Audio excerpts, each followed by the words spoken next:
Tukinaposema kwamba tunasonga kutoka nchi isiyoendelea mpaka nchi ambayo inaendelea, pengine watu wanasema kwamba hilo sio jambo ambalo linawezekana. Lakini nikuulize, je, kumekuwa na ruwaza ambayo imekuwako hapa ya miaka 27 ambayo tunaita Kenya Vision 2030, ruwaza mwaka 2030.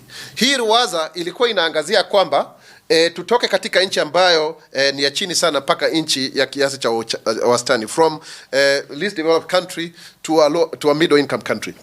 Na ukiangalia katika ruwaza hiyo tulikuwa tunasema kwamba tutakuza uchumi wetu kwa 10%. Tukiweza kukuza uchumi wetu kwa 10%, basi tutaweza kusonga mbele.